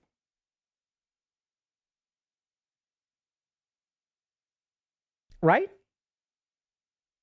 So as you become the safe haven for your siblings, expect a narcissistic explosion. That's why you want to keep it on the DL. That's why you don't want to make a symbol of come and live with me. Okay? That being said, there are times where you want to do that. Right? So there's going to be a point, I've seen this as well, where you and your siblings are all on the same page. You'll have this moment of, holy crap, our parents are so messed up. And you can bond around that. Solid trauma bonding, like the good kind. And you can say, look, when you go to school and you want to leave our hometown and you don't want to live at home, you can come and live with me. And I know that we're going to be abandoning so-and-so, and so that we got to sit down and talk to them without mom and dad knowing, right? So then you go to your 15-year-old and you say, look, 18-year-old is going to come live with me. I live in LA. Y'all live in New York. Like, they want to get the hell out of there. It's going to be rough. There's a decent chance that mom or dad won't let you talk to either of us. That doesn't mean we don't love you. And if you need a place to run, you know, like, you got to stay there until you're 18, but you can come live with us then. Here's how we're going to stay in touch. I've seen that happen too. So there are absolutely times where you do need to pull them out, or you do need to offer for them to be completely extracted. But generally speaking, I think the best thing that you can do is to be a better older sibling. Be a stable older sibling. Just give them water. You don't have to figure out, you don't have to, when the body is dehydrated, all you have to do is put the water in the mouth and let it go into the gut. The gut will distribute. Your arteries and veins will distribute it to where it needs to go. So your job is to provide love, and it will distribute on its own to where they need it. It's not so much about a particular action, right? It's about an attitude, being that person for them, and follow their lead. They'll tell you what they need. And it can be really painful for you to watch once you've escaped the cult that is your family. It can be painful to watch other people trapped by the cult. But if you all pay attention to cults, you know that trying to extract someone can sometimes not go well. So what you want to do is be patient and encouraging. It's also infuriating as a therapist to do that. Because sometimes I'll have patients who are in abusive relationships, and I'm like, get out now, get out a week ago, get out a month ago. I can't say that.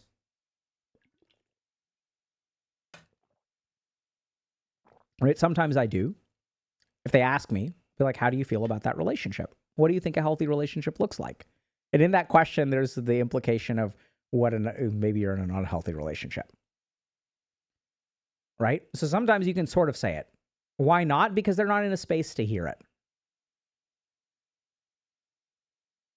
See, there's a great story about a guy named Sahadev from the Mahabharata.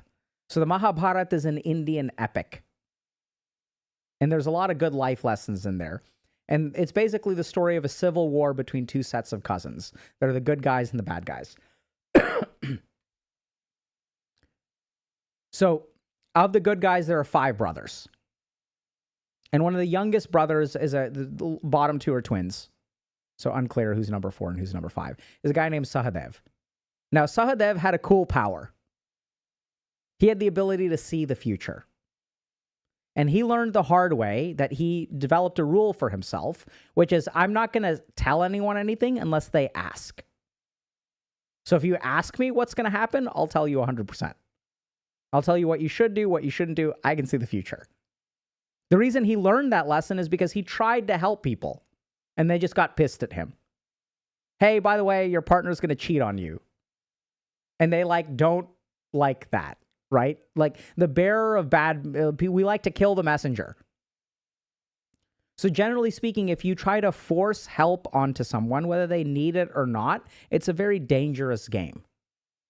Sometimes in psychiatry, we have to do that, right? So if someone is acutely suicidal, or if I'm really worried about, them being in danger, I'll toss something out there. I kind of, I'll sort of like fish. So I'll toss a lure out there. Hey, have you ever considered that you may be in a fucking abusive relationship? But it really has to be run by them. It's not our place as support characters to dictate what our patients do. And that can be hard when you care about someone, when you love someone. But generally speaking, I don't think it works well. Now, if you have a sibling who's a minor and things like that, sometimes you got to take control. There are times where being more forceful is going to be correct. But generally speaking, I think the best attitude is to be stable and safe. And they will come to you naturally.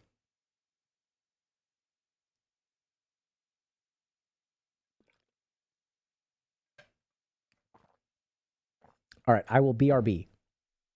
It's getting hot in here.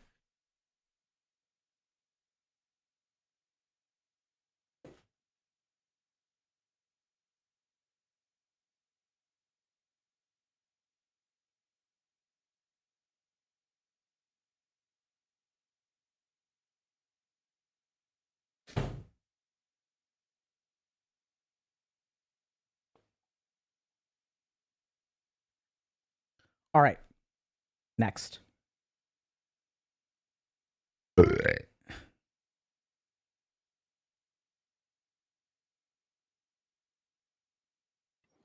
Hello, Dr. K. I'm Louis, a guy in my late 20s from the UK. I've recently Hold on a become second, I'm gonna aware of a restart it. fear of desire. I can feel this inner fear that my desires might somehow betray me, and I can Start find it over. hard to Just be quiet. trust or even know how I really feel about something. I know it's... Hello, Dr. K. I'm Louis, a guy in my late 20s from the UK. I've recently become aware of a fear of desire. I can feel this inner fear that my desires might somehow betray me, and I can find it hard to trust or even know how I really feel about something. I know it stems from past disappointments where my youthful excitement led to big letdowns, yet this fear still affects my life today. I've had no romantic connections for nearly a decade. I struggle with commitment to my decisions, and life generally carries this kind of undercurrent of sadness. I never quite feel I'm where I'm supposed to be. I find it's all too easy to rationalize this fear as well, leading to being too cautious and dismissive, making life feel foggy and affecting my ability to make honest judgments. I can struggle to tell whether I'm being overly idealistic, self-sabotaging, or if I'm genuinely interested in something or someone. Unsurprisingly, perhaps, I relate to the puer aeternus, which no doubt contributes to this.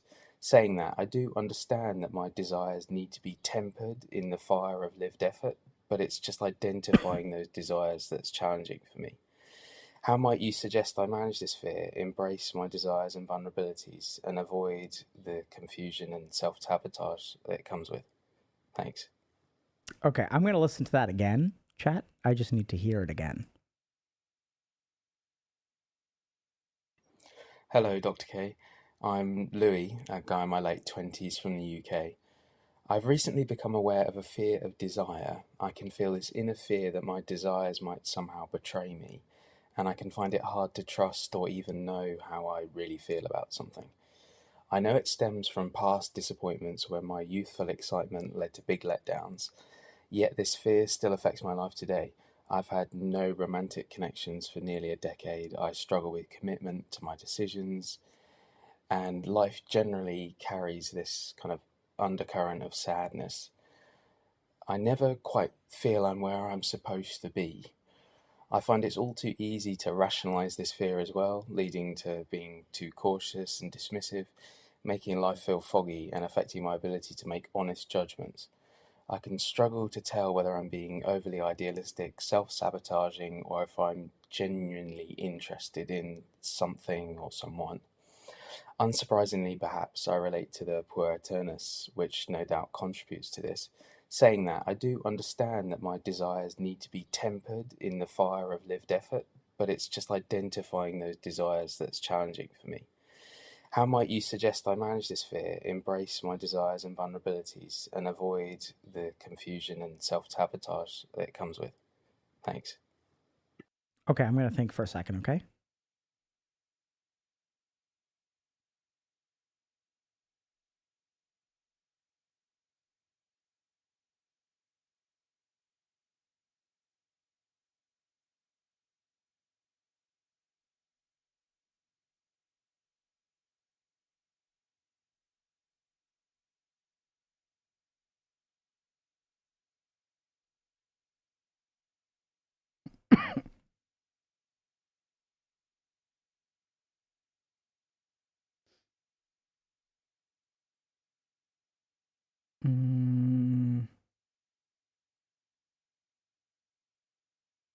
Okay, I'm going to listen one more time.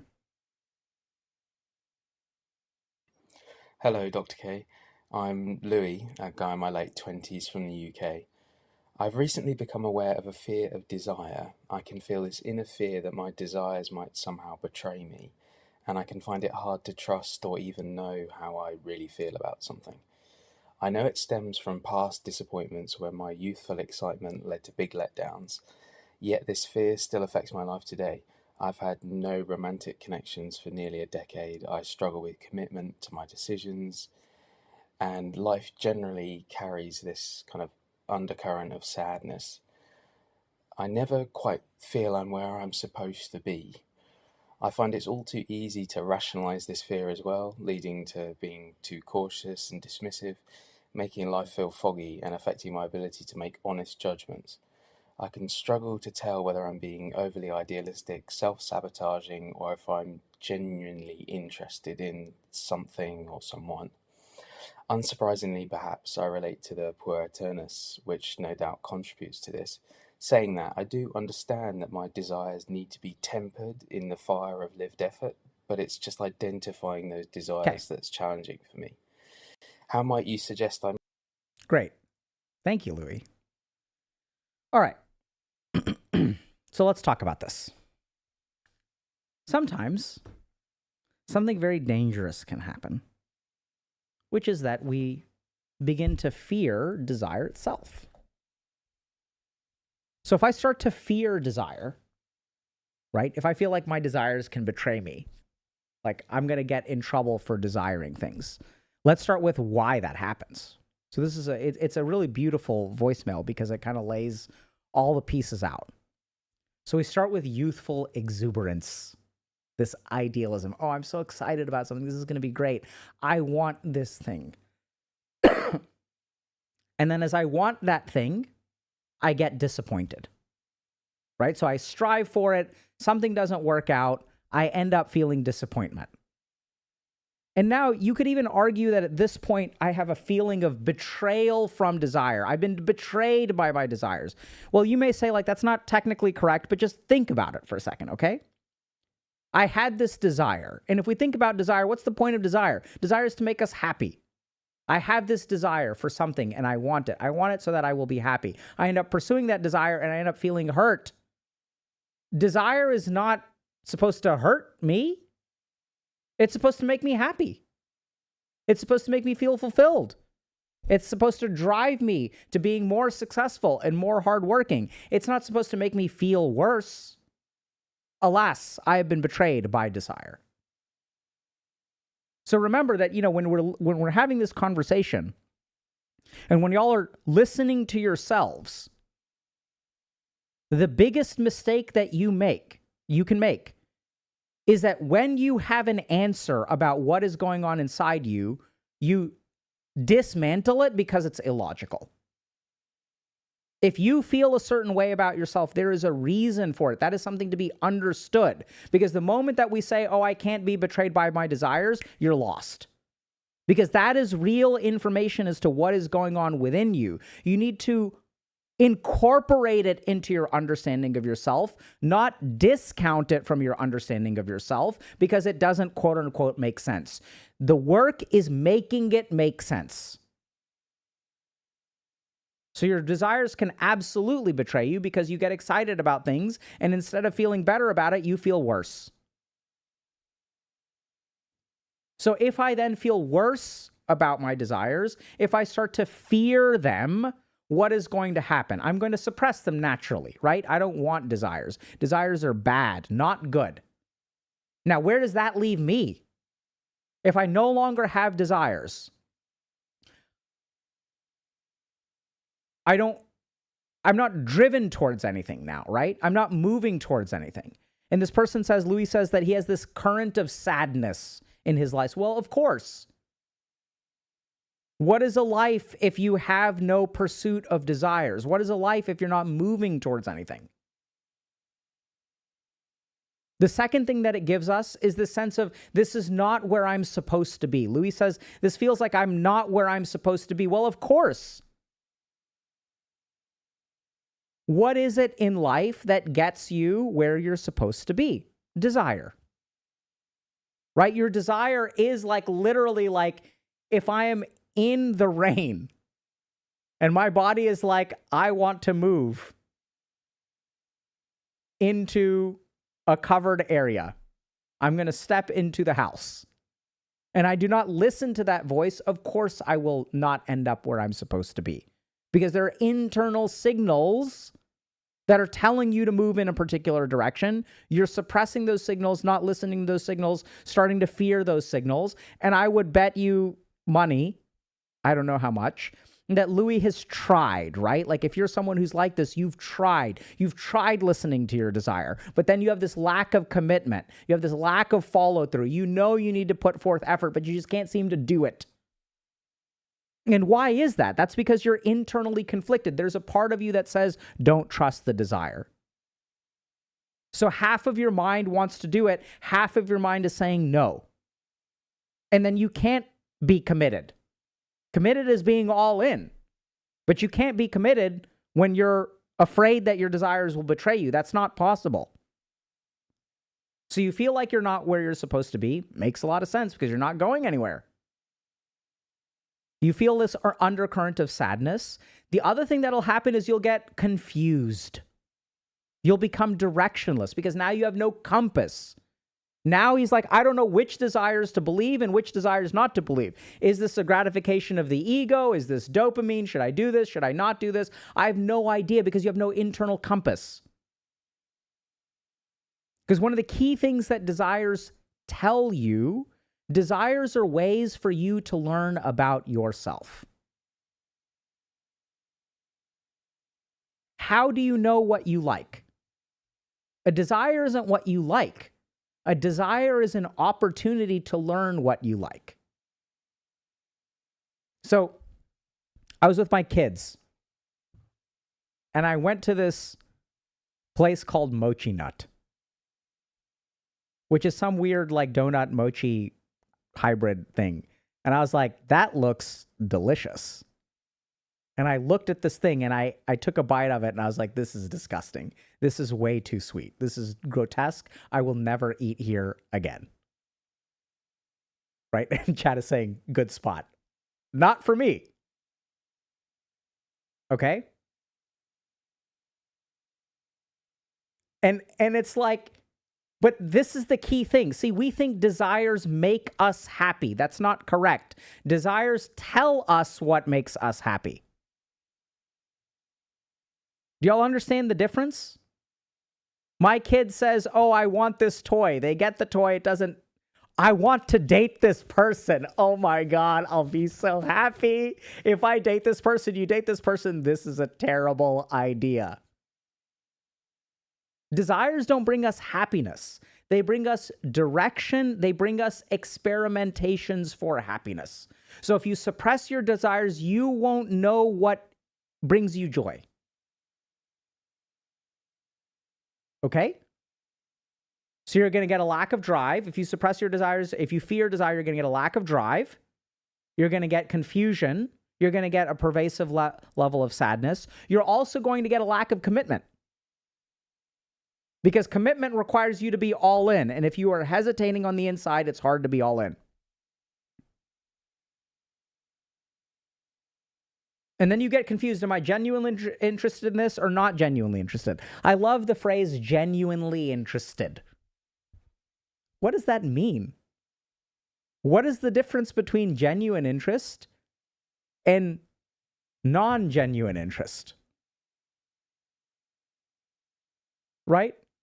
If you're interested, you're interested. This is a fake interest. What is a fake interest? It's like kind of weird, right? Oh, I'm pretending to be interested. Well, if you're pretending to be interested, you're not really interested, you're pretending. Right? So it's like kind of like weird. I'm not saying that that isn't a lived experience. But if you're interested, you're interested. If you're confused, maybe that's something else. But it's just it's an interesting phrase, and I got kind of caught up on it. I'm not sure what that means. Right? It shows conflict. Good. So now the problem still remains. If you're someone who has been betrayed by your desires, if you're not quite sure what you want, you don't really have the capacity to commit. And then there's all this stuff about I'm sabotaging, I'm idealizing, all this kind of like intellectual stuff. But I think if we want to fix a problem, we have to fix it at its root, generally speaking.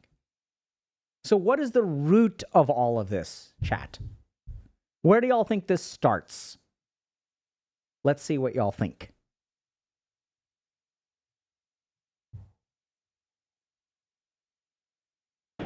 Oh, no.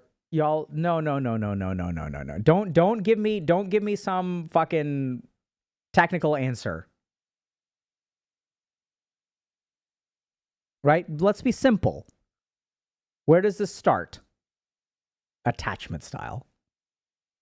What kind of desire?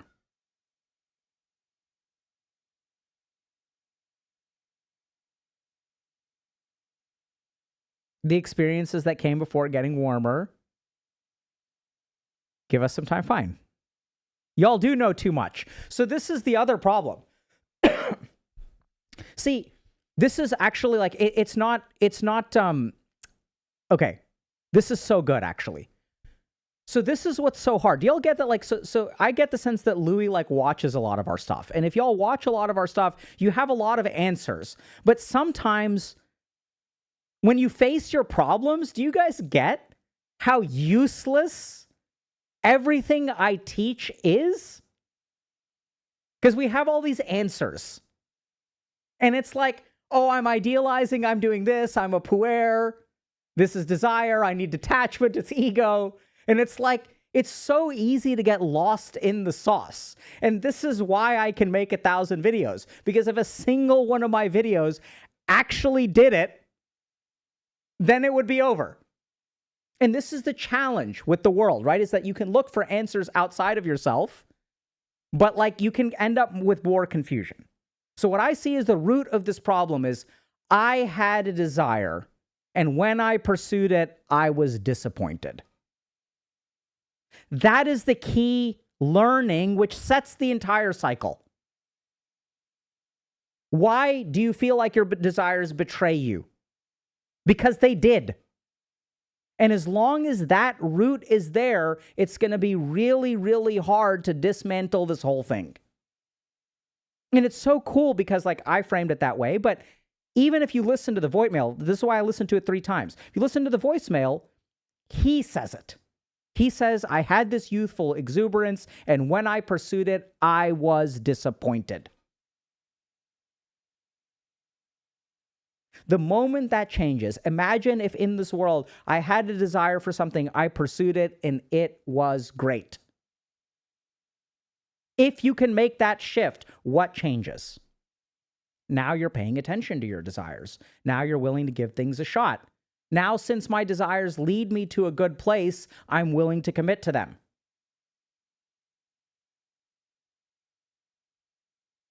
Right? Everything will change.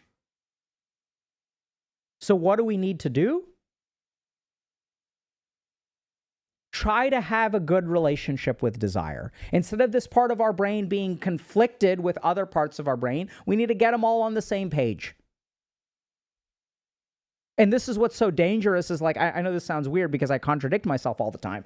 And the reason is like, if you're not careful and you're like, oh, I'm going to detach from all of my desires, like that's not going to fix the, I mean, maybe it'll fix the problem.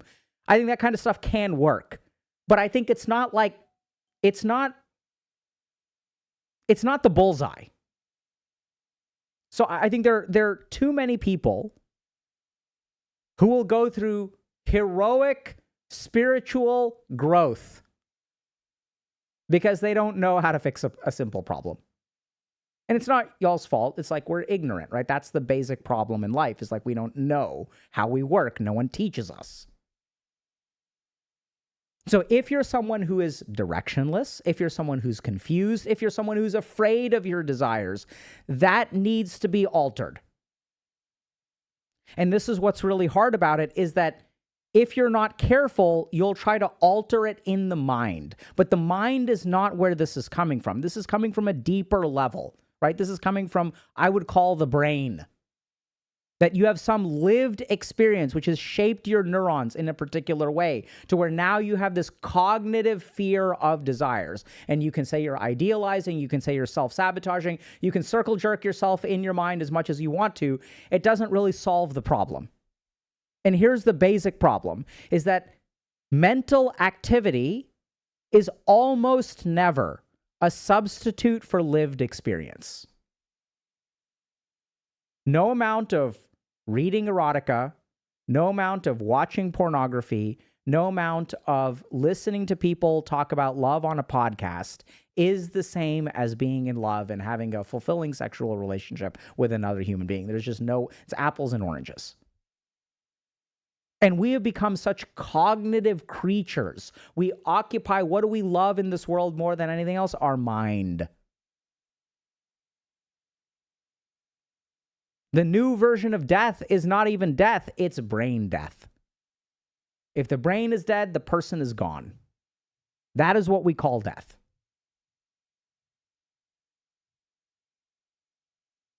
So this is where it's going to be tough. But I would re-engage with your desires in a small way. Watch out for the youthful exuberance. You need to change your relationship with desire as a driving force within you. You can get excited, so be it. But don't rely on the excitement. Engage in some small desire. And this is what's really important. Change your attitude towards the desire. This desire is now an experiment. And I'm going to engage in this desire as an experiment, as a method of reprogramming. It is not about fulfilling desire or not fulfilling the desire. If I engage in this, what happens within me? Do I move in the right direction? Do I move in the wrong direction? If I try to engage in this desire and a barrier comes up, how do I overcome that barrier and end up following through a little bit? Because this is what's so dangerous. If we say, oh, I have to have this effortful desire. I tell you that. And then you're like, okay, I need to do the effort. And y'all know this. Effort without the right kind of awareness just leads to burnout. Effort doesn't solve your problems. Effort buys you burnout.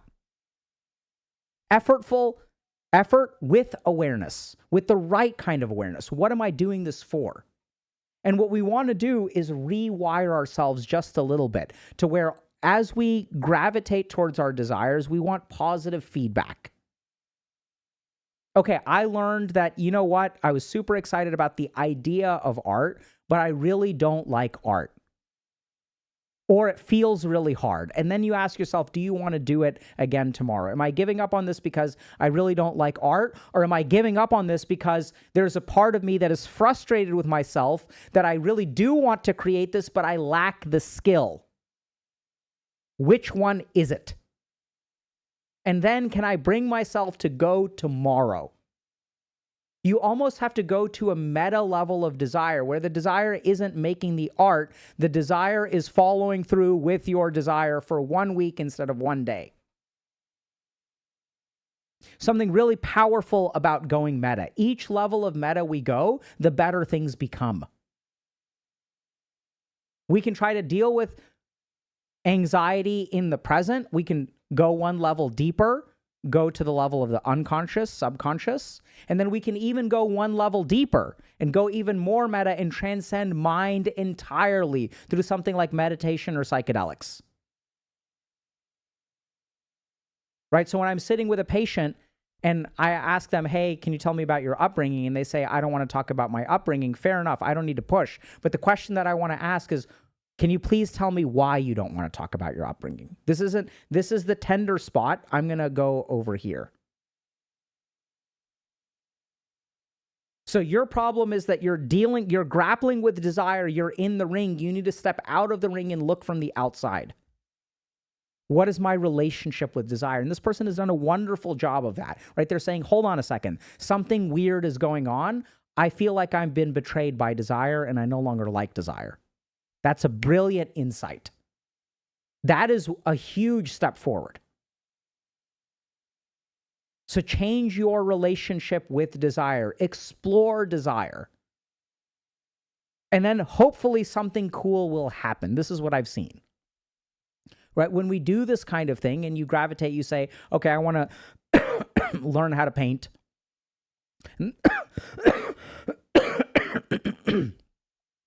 As I'm trying to learn how to paint, I get frustrated with myself. And then I feel like giving up. Is that a desire that is going to betray me? Absolutely. Right? Because if you give in the desire of giving up, then you will have betrayed yourself. And now you need to stop listening to your desires. And then which ones should you listen to and which ones should you not listen to? If you are careful and if you pay attention, there are some desires that will betray you and some desires that won't. There's some things that you will start to do where if you do them day after day after day, if you do it for 1 week, you will look back at yourself and you will say, hey, this was actually good. I can feel pride in myself. This should be intentional, by the way, because your brain may not do it automatically. How do I feel about this? Can I take pride in something that I've done? I actually did follow through for a week. Does my mind default to saying 1 week is not good enough? If I followed through for 1 week, then I expect myself to follow through for a month. Do I keep on moving the goalposts? These are the cognitive steps that your mind takes that will keep you stuck forever.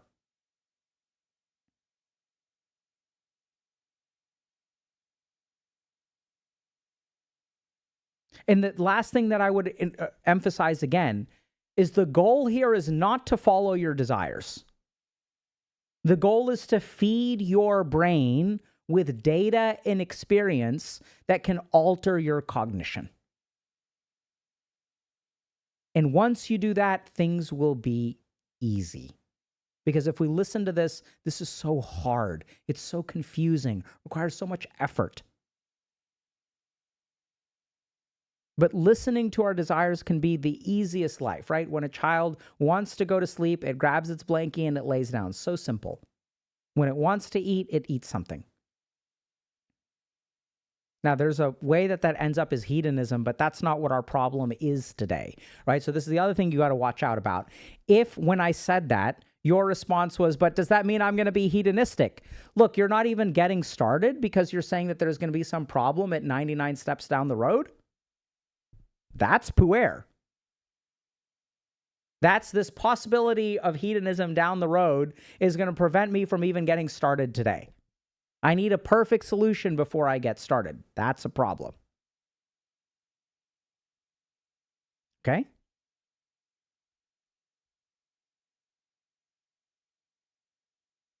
All right. My voice is giving out. I've been struggling with recovering from illness recently. So I think I'm going to have to call it for today. The Ubermensch. But thank y'all very much for coming. Thank you for submitting voicemails. And I think we're doing another voicemail stream. Let me see. We want more, chat. Give us more. Maybe next week. So y'all can use the command exclamation point voicemail. Exclamation point voicemail is where you submit voicemails. Give us more. There are so many that I wanted to get to today. Oh my God, you guys submit. They're all so good. It's so hard to pick. But y'all take care, and we'll see y'all. When am I streaming next? Am I streaming Monday? No. Got travel, got podcast. Yeah, I think we're streaming next Friday, chat. And then if y'all are interested in healing from narcissistic parents, check out Dr. Honda's workshop. Have a good weekend. I will see y'all in the Dota or in Dune Awakening, depending on what y'all are playing. Take care, everybody.